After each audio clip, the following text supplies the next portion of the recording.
이방 땅에서 머슴살이로 시작되었던 이 야곱의 생활을 하나님께서 축복하셨습니다. 어제 우리가 말씀 같이 나눴지만 베델에서 하나님께서 야곱 만나 주셨잖아요. 그러면서 해 주셨던 약속이 뭡니까? 내가 어디로 가든지 내가 너와 함께 하리라. 말씀하셨던 그 약속을 성실하신 하나님께서 야곱에게 지켜주신 거예요. 야곱의 외갓집이자 처가였던 라반의 집에 그가 머무는 동안 하나님께서는 자손의 축복을 더하셨습니다. 자식들을 많이 낳게 해주셨어요. 12명의 이 아들 중에 11명을 이 처가에서 얻게 됩니다. 자, 외삼촌 라반은 야곱을 착취하긴 했지만 하나님께서 그렇게 고단했던 야곱의 삶을 자손을 통해서 축복하셨다는 얘기입니다. 자, 야곱이 우물가에서 라헬을 만난 그 순간부터 이 여자에게 마음을 빼앗겼어요. 결국 속아서 레아와 결혼한 후에도 라헬만을 편애했습니다. 그러다 보니까 레아는 항상 야곱의 주변만을 맴돌았던 거예요. 사랑받지 못했어요. 하나님께서 그 사정을 보시고 이 레아의 형편을 안타까워하신 것이 31절이에요. 31절 보세요. 여호와께서 레아가 사랑받지 못함을 보시고 그의 태를 여셨으나 라헬은 자녀가 없었더라. 자, 여기 사랑받지 못했다라고 하는 표현은 야곱이 실제로 이 레아에게 마음 여는 것을 의도적으로 일부러 거부했다는 그런 뜻입니다. 자, 그렇게 남편에게 사랑받지 못했던 아내는 그 당시 근동아시아의 습속으로 보면 자연히 집안의 서열과 지위에서 다른 아내들에게 밀릴 수밖에 없었습니다. 레아가 그런 처지였다는 거예요. 이렇게 천대받은 레아를 그런데 누가 불쌍히 여겨요? 말씀해 보면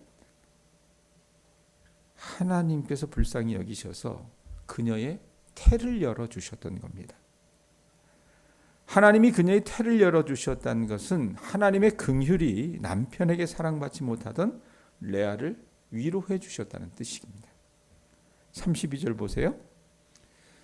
자, 태를 여셔서 어떤 일이 발생합니까? 32절 보면 레아가 임신하여 아들을 낳고 그 이름을 루벤이라 하여 이르되 여호와께서 나의 괴로움을 돌보셨으니 이제는 내 남편이 나를 사랑하리로다 하였더라.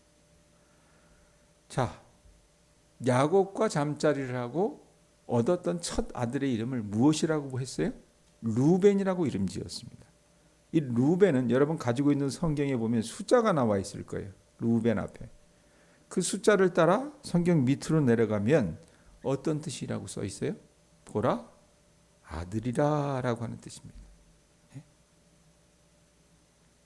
옛다, 아들이다 라고 하면서 야곱의 품에 던져준 거예요. 그래서 레아는 이 아이의 이름에 하나를 덧붙여요. 뭐라고 얘기합니까? 여호와께서 나의 고통을 살피시고 나에게 아이를 주셨다라는 의미를 부여를 했던 겁니다. 자, 첫째 아들 낳았죠? 여전히 남편의 사랑이 그에게 돌아오지 않아요. 그러니까 33절 보세요. 그가 다시 임신하여 아들을 낳고 이르되 여호와께서 내가 사랑받지 못함을 들으셨으므로 내게 이 아들도 주셨도다 하고 그의 이름을 뭐라고 해야 돼요? 시므온이라 하였으며. 레아 때는 자기가 야곱에게 첫 아들을 그 품에 안겨 주었으니까 이제부터는 자신을 사랑해 줄 것이라고 하는 기대가 있었던 모양이에요.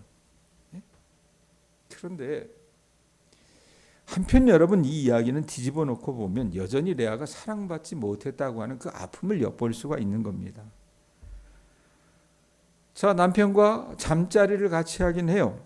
계속해서 아이를 낳게 해주십니다. 하나님께서 태를 여셨기 때문에. 근데 아이를 낳을 때마다 레아는 마음에 소망하는 것이 있어요. 자기 남편인 이 야곱이 자신을 정말 사랑해 줄 것을 여망해요. 갈망한다 그 말입니다. 그런데 안타깝게도 그녀의 기대는 항상 물거품이 되는 겁니다. 야곱은요 평생 동안 레아를 사랑하지 않았던 것 같습니다. 그런데 여러분 레아가 다른 것이 뭐냐면 이 집안에 어떻게 보면 믿음이 생겨나기 시작을 한 거예요. 이 아픔 때문에 이런 실망과 좌절을 믿음의 힘으로 이겨내기 시작한 게 레아입니다. 여러분 라헬, 야곱이 그토록 사랑했던 라헬과 비교되게 레아는 아버지 라반이 그렇게 애지중지하고 섬겼던 숭배했던 신이 아닌 남편의 하나님, 남편이 섬겼던 여호와께서 자기의 탄식을 들으시고 그 하나님이 아이를 주셨다고 고백을 해요.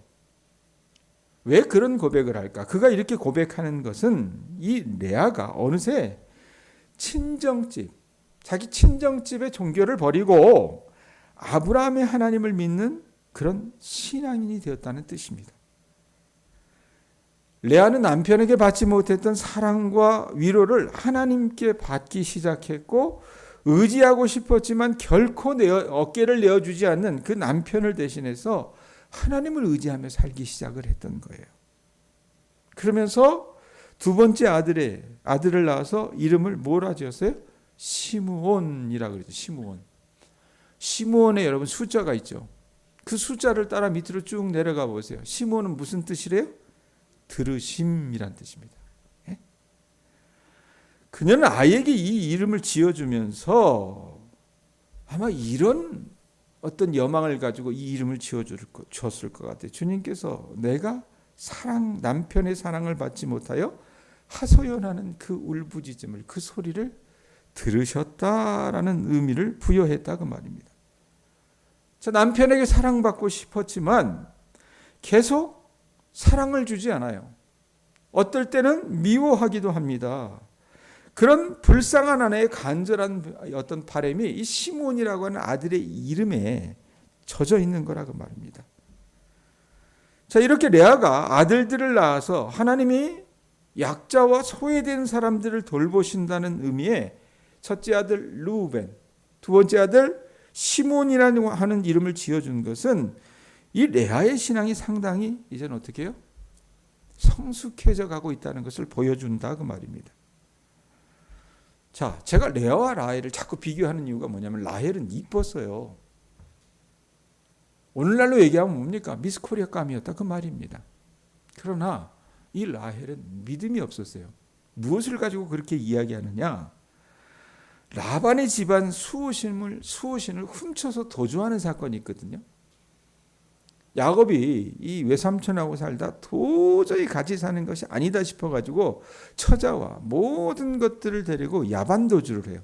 그때 이 라헬이 빈손으로 가는 것이 아니라 자기 집안의 수호신 이 드라빔을 가지고 그가 그것을 의지하면서 훔쳐서 도주했다고 말입니다.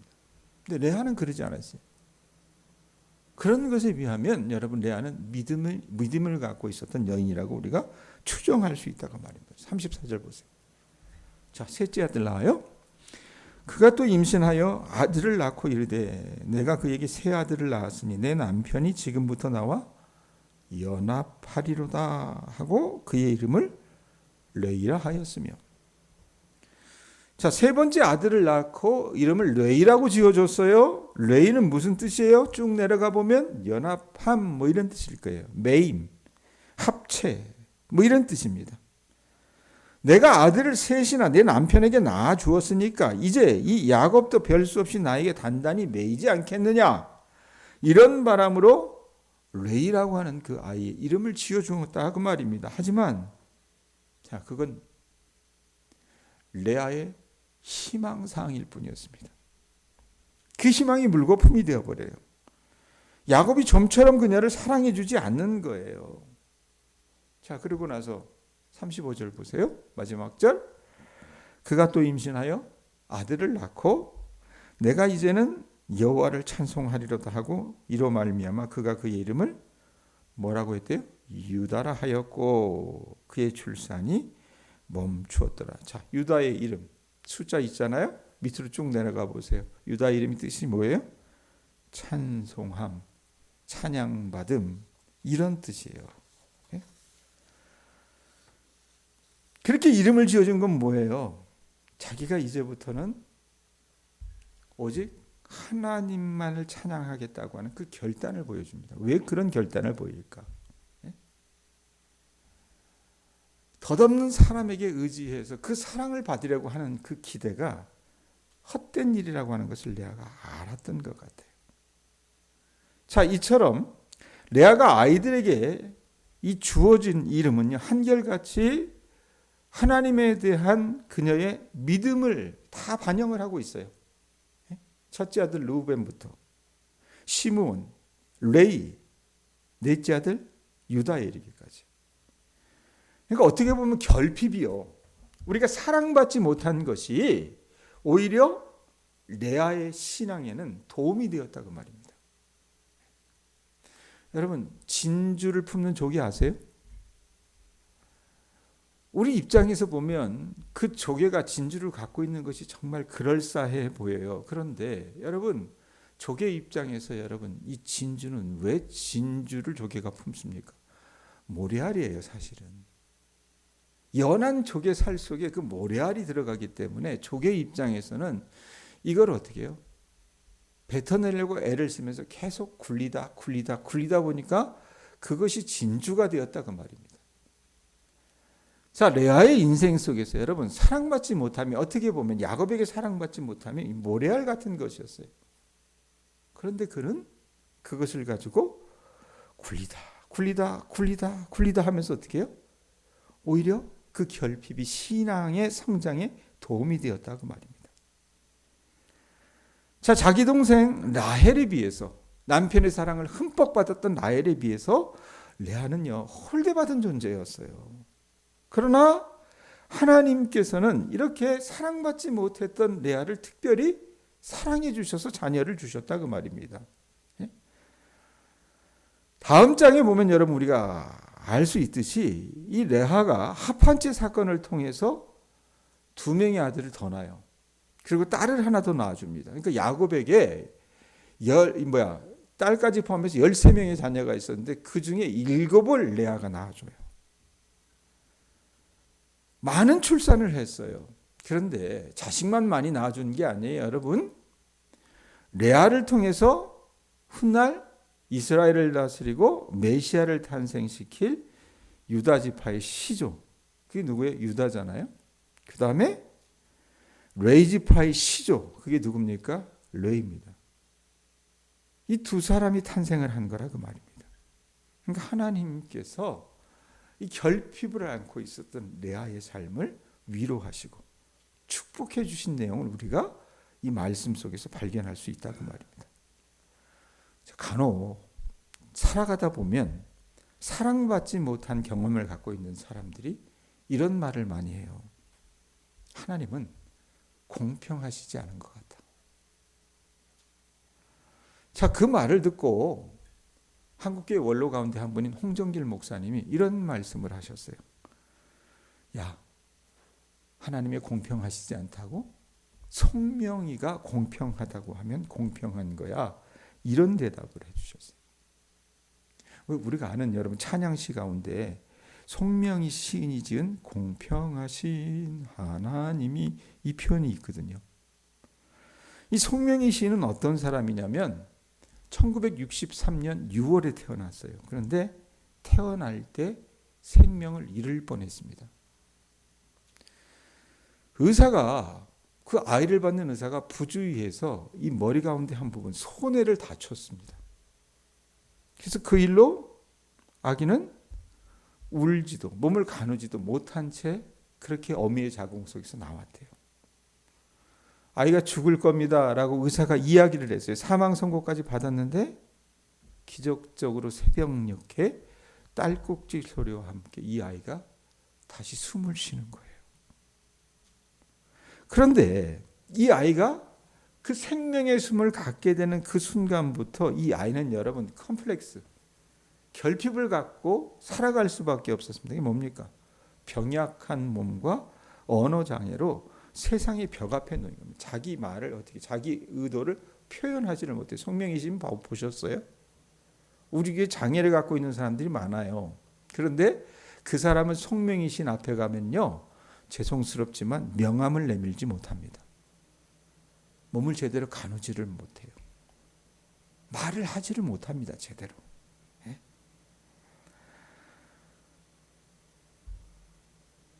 또렷하지 않은 말, 가눌 수 없는 몸은요, 장애가 아니라 장해가 되는 거예요. 예? 그 장애로 여겨지던 사회적 시선에 찔리고 내몰리면서 이 자매를요, 밖으로 나오지 못하게 골방에 가둬버렸던 거예요. 창피하니까. 그런데 여러분 놀랍죠? 이 송명희 시인이 자기를 가둬놓았던 그 골방 속에서, 그 주어진 공간에서 어떻게 하냐면 책은 읽을 수 있으니까 책을 가져다 달라 그래서 책을 읽어요. 그 책을 통해서, 독서를 통해서 이 송명희 시인이 세상을 배웠고 16살에 하나님을 인격적으로 만나면서 시를 쓰기 시작을 했습니다.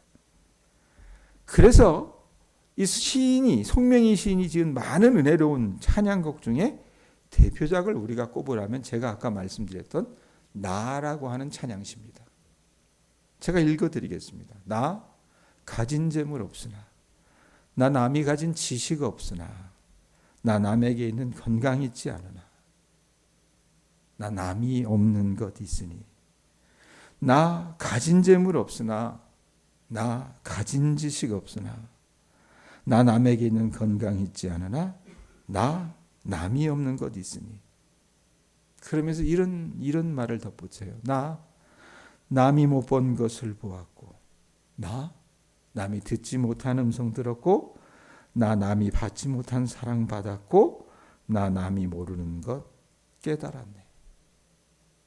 공평하신 하나님이, 나 남이 가진 것 나 없지만 공평하신 하나님이 나 남이 없는 것 갖게 하셨네. 여러분, 이 시를 얼마나 좋아요, 이 내용. 이 시를 지은 사람이 아마 허우대 멀쩡하고 출세가도를 달렸던 자수성가한 사람이 지은 것이라고 우리가 단정한다면, 여러분, 이 시는 그런 큰 울림이 없었을 겁니다. 그런데 사람들 보기에 제대로 자기 몸도 가누지 못하고 말도 제대로 하지 못하는 장애를 갖고 있었던 이 여인의 고백이기 때문에, 마냥 사랑받지 못한다고 불평만 늘어놓는 우리에게 여러분, 이 시인의 시가 울림을 가져다 준다, 그 말입니다. 사랑하는 교우들이요, 사람의 눈으로 보면 분명 우리가 처한 현실은요, 탐탁지 않을 수 있습니다. 최근에 우리 교인들 여러분, 이 마음 가운데 소위 말하는 불평의 영이 임했어요. 못마땅한 거예요. 예전은 어떻게 해보든지 살아보려고 했는데 그러지 못하겠다라고 여기저기서 아우성을 칩니다. 이해는 합니다. 한편 보면. 우리 눈으로 보면 이해는 해요. 그들이 이제껏 살아왔던 현실이 녹록지 않았기 때문에, 그들의 몸이 병들었기 때문에, 그들의 주변 환경이 남들보다는 처지기 때문에 얼마든지 그럴 수 있다고 이해는 해요. 여러분, 그러나 거기서 머문다면 여러분 무슨 소용이 있냐고 말입니다. 우리가 배워야 될 건 뭐냐면, 레아나, 이 송명희 시인처럼 믿음의 눈으로 그런 결핍, 그런 부족, 그런 상실의 우리의 삶을 다시 한번 바라보고 해석해 볼 필요가 있다는 얘기입니다. 여러분, 우리보다 멀쩡하지 못하고, 우리보다 말도 제대로 하지 못하고, 우리보다 몸을 제대로 가누지 못한 그 여인이 거기서 하나님을 만나고 하나님께 참된 위로를 얻고 새롭게 인생을 시작하는 것을 우리가 이 시를 통해서 발견할 수 있고 은혜를 얻어나갈 수 있다고 말입니다. 그렇다면 우리에게도 이런 은혜가 임할 수 있다고 말합니다. 믿음은 반응하는 것이라고 얘기했습니다. 똑같이 남들하고 나를 비교해 보면서 스스로 낙심하고 자괴하는 것이 아니라, 하나님만 원망하는 것이 아니라, 이런 상황들 속에서 하나님이 내게 어떤 뜻을 갖고 계실까? 라고 되물어보며 레아처럼, 이 송명희 시인처럼 여러분들이 제대로 된 반응을 한다면, 아무리 남들 보기에 처량한 삶이라 하더라도 그런 우리의 삶을 통해서 하나님께서 또 다른 울림을 울려주실 줄로 저는 믿습니다. 이런 은혜가 우리에게 있을 수 있기를 축원드립니다. 기도하겠습니다.